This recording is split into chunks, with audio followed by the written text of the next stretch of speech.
Thank you, Devorah. You could feel Aaron's ancestors and our ancestors coming through, could you not? Whether we're Jewish or Scandinavian or whatever we may be, we're standing on the shoulders of our ancestors, and that's one of the things that we are looking at this morning.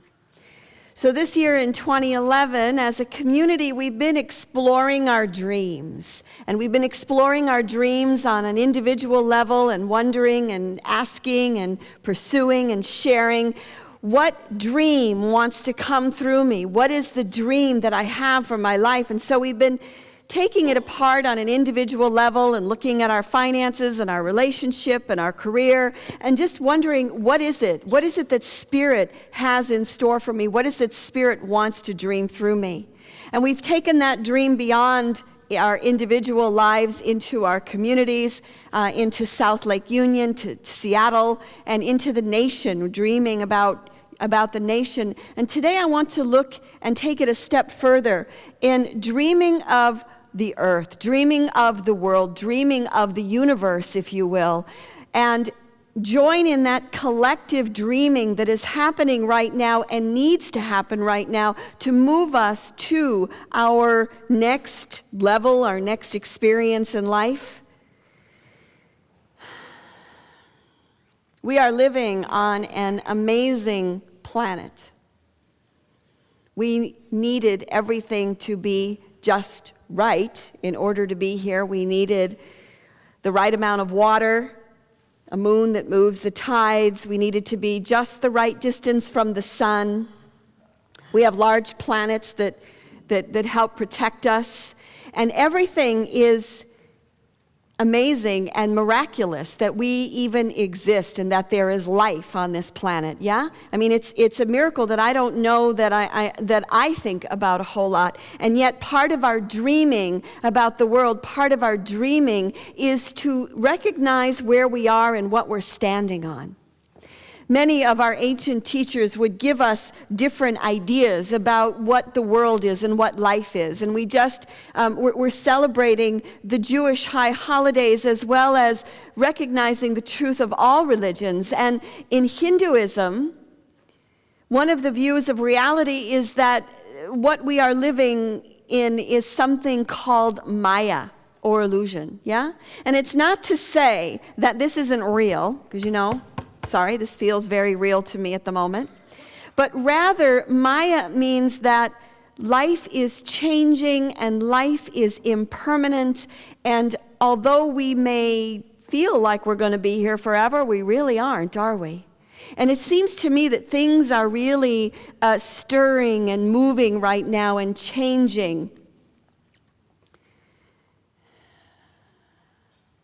The news yesterday in Issaquah, where the man stopped his car and got out with his shotgun and his other gun and was heading toward an elementary school and shooting randomly.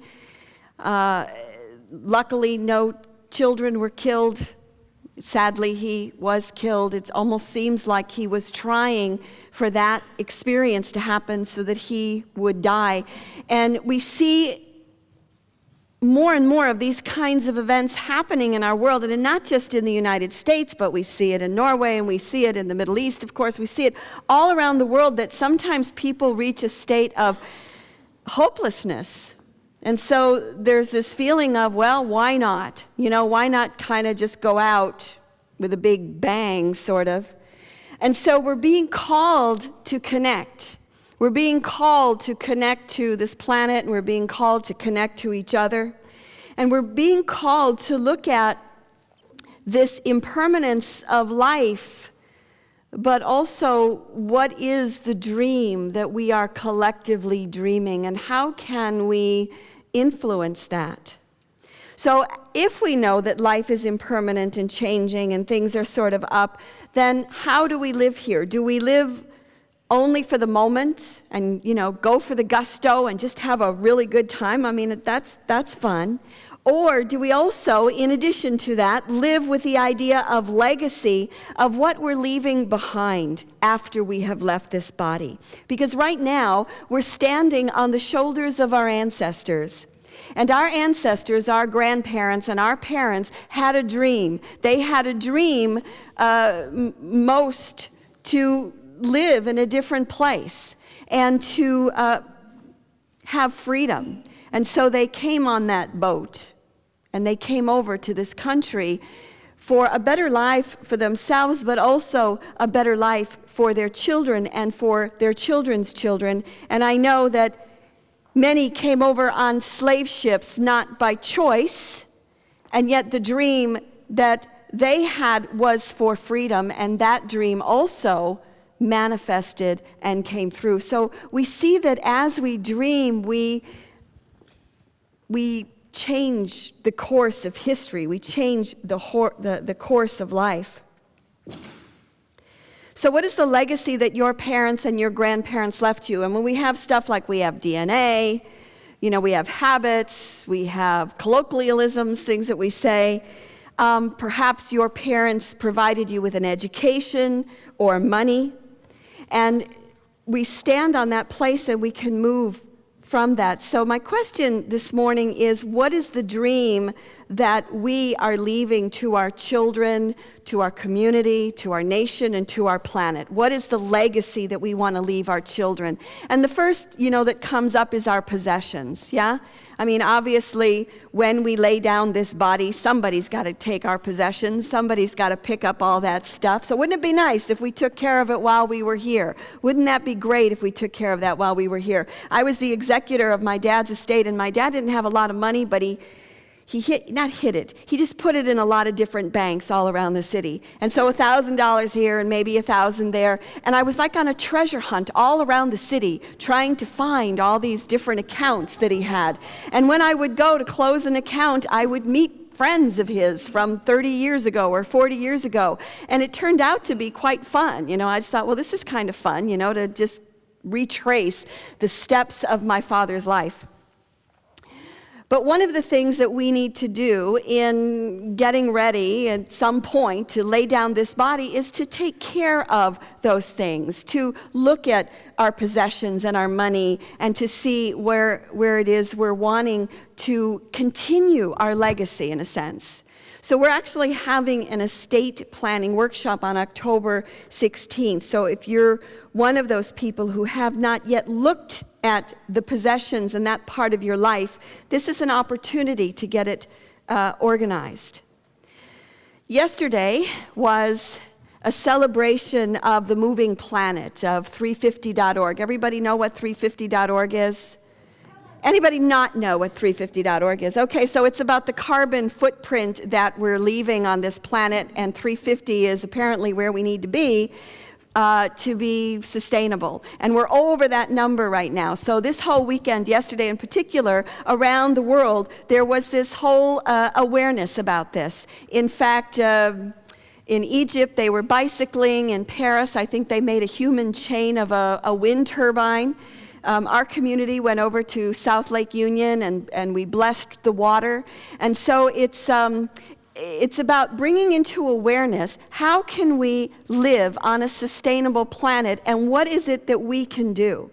Now, we have an Earth Care ministry here, and it is led currently by Jan Campbell, and she's has a lot of wonderful ideas for sustainability. So sometimes when we talk about this, we can start to feel really serious, and I want it to kind of also recognize that we can have fun with it and we can play with it, and it can be a good time as well. And so one of the things that I was thinking about is, wouldn't it be great if I would commute on bike from Lake Forest Park to Seattle Unity along the Burke-Gilman? Well, the problem is the Burke-Gilman doesn't stop right here at the church. It stops over, in Fremont by Dexter. And then from there, it's straight uphill to Seattle Unity. And I got to tell you something. I don't do hills at all. Actually, I don't do hills. So Marissa Castillo is one of the members of our church, and she lives a few blocks from me. And I thought, maybe an electric bike would be kind of fun. And she goes, hey, I have an electric bike. I'll loan it to you, and you can try it. And I thought, okay, I'll try that. And I get that it's not fully sustainable to have an electric bike because you've got to plug it in, and it's electricity. You know what's weird to me is that about an electric bike, you would think that it would regenerate the motor as you were riding it, but that's not the case, which I found out. So I'm riding the bike, and we rode up to Redmond, which was really far, and I was just flying on this thing, and I was having this great time, and I'm just flying along, and I'm really cooking on this bike. And I was with Kelly, and we were coming back, and I wanted to see where the winery was because I wasn't really sure on the way back, and so I said, stay here, and I'll go look, and then I'm going to come back. And when I came back, he wasn't there, and I thought, well, he must have gone on. So I kept riding, and I rode all the way to the end of the trail where it dead ends currently at Lake Forest Park, which is about, 12 miles. I'd already gone to Redmond, and he wasn't there. He was back, or I'd left him up by the winery probably, so I had to go back, and the battery died. Now, I don't know if you know this, but an electric bike weighs about 45 pounds. You know, you have your nice little mountain bikes and stuff, and they weigh what, under 10 pounds maybe? 45 pounds. So here I am, I'm having to, now that I was flying at one point, now I'm sort of like a turtle going on all the way back. Long story short, I put in about 40 miles that day, and I could barely walk. So I'm learning about sustainability. I'm learning about how to do these things.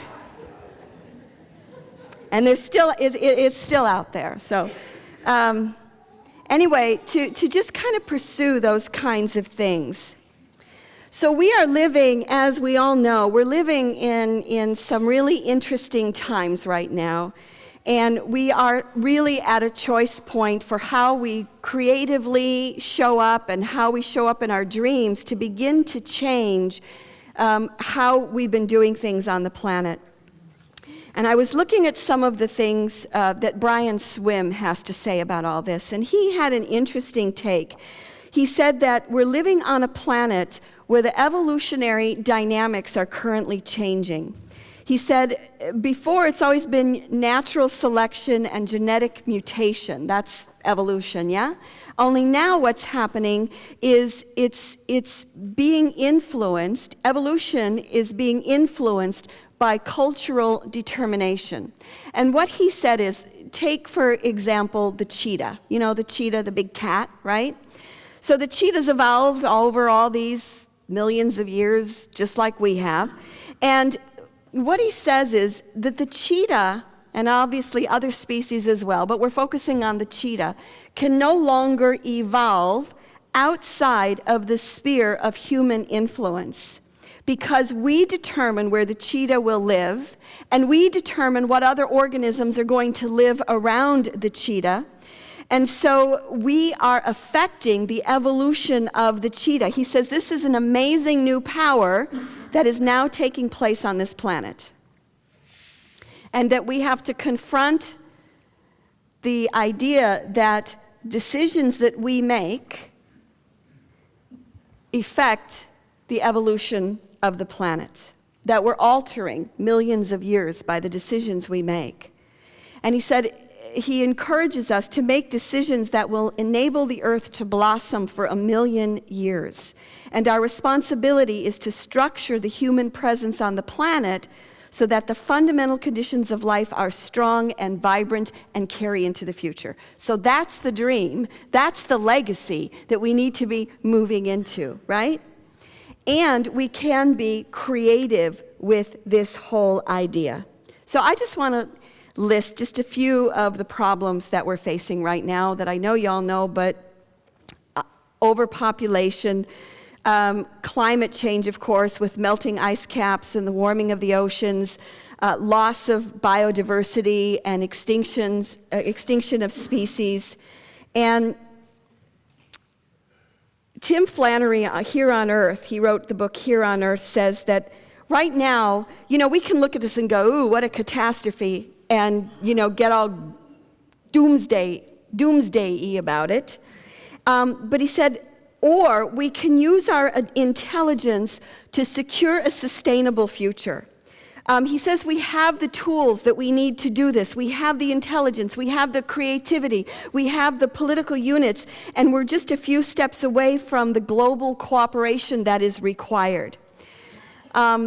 So the truth is that no other species can perceive environmental problems or correct them, which means the responsibility falls on us. So how do we do that? These are big questions. Again, I'm putting forth a big thing, but collectively, spiritually, we dream. And we dream this universe, we dream this world into being. And we've had experience this year in dreaming from our personal lives, and we've seen how it works, right?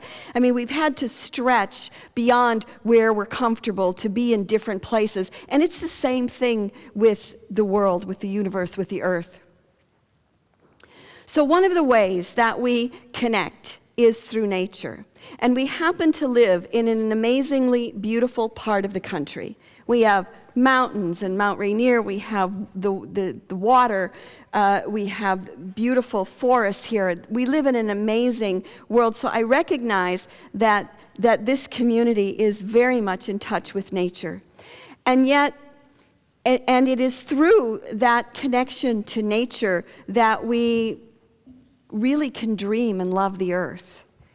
Jesus said, love the Lord your God with all your heart, with all your soul, and with all your mind.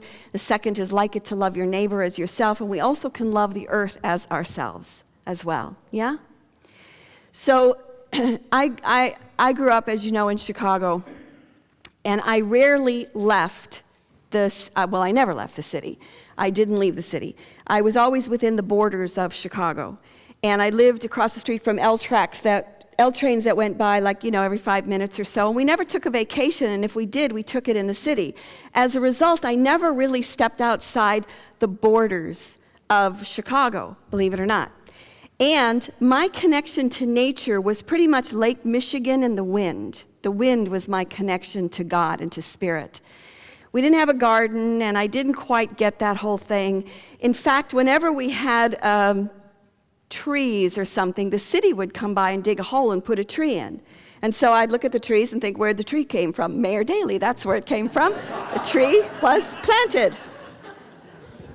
And I never questioned this much. And when I was 19, I finally left Chicago for the very first time, other than a small trip to Wisconsin maybe. But I finally left Chicago only because the Cubs were playing in spring training in Arizona, which is why I went.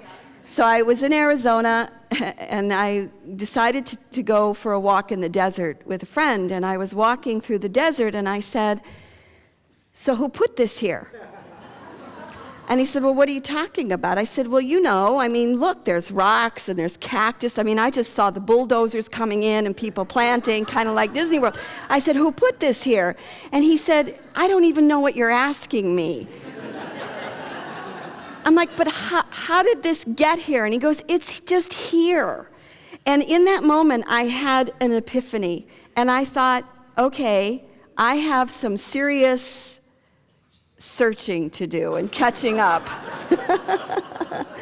So it was in that moment that I decided that I needed to get out and to see some more of the world. And it was in that moment that I decided to travel. And then within a year, I spent 5 months camping in North and East Africa. So I got to see the Sahara Desert. I got to see all the stars without any city lights. I got to see a jungle and walk through it and hear those animals that go, ooh, ooh, ooh, ah, ah, ah. I got to hear that.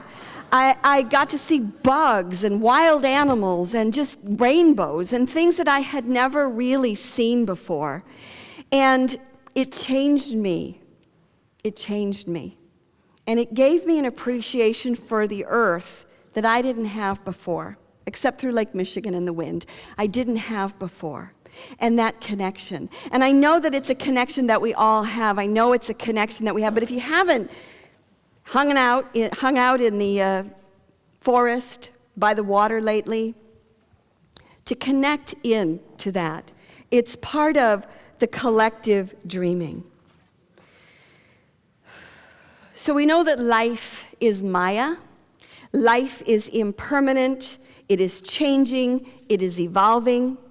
And we bless and we thank our parents, our grandparents, and our ancestors for the dreams that they dreamed, because we are getting to benefit from those dreams. But now it's our turn.